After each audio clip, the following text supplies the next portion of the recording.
Stocks took a dive after China announced new tariffs on thousands of American goods.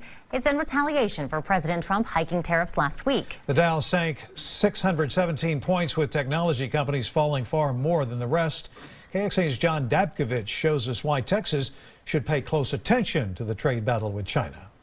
Texas has a lot at stake in this trade battle with China. We export more than $16 billion worth of goods to China every year, more than any other state, and our biggest industry, oil and gas, is subject to China's top tariff of 25%. And farmers could feel the effect as well, with tariffs on wheat, rice, and sorghum.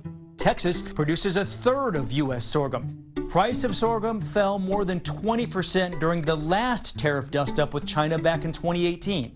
Texas Agriculture Commissioner Sid Miller agrees with the president on tariffs, saying in a statement to KXAN, quote, "This is a good thing in the long run.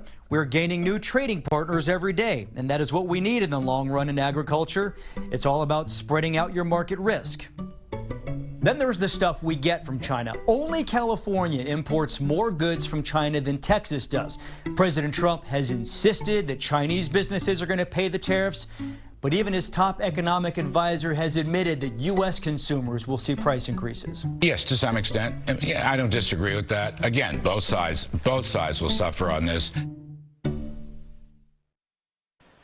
Meanwhile, Gene Hall of the Texas Farm Bureau responded on behalf of that organization, saying, quote, "Texas farmers and ranchers support the president on actions to force the Chinese to play by the rules. They have hurt us before with those actions. However, the Texas farm economy is in trouble, with net farm income declining by more than half in the last 6 years. We need a solution on the trade war soon. The previous tariffs have hurt, and it looks like there will be more next month.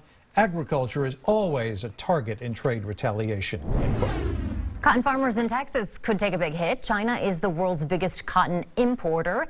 Texas is the biggest producer in the United States, with more than 5.5 million acres of cotton farms that would be subject to a 25% tariff if negotiators can't reach a deal by June 1st.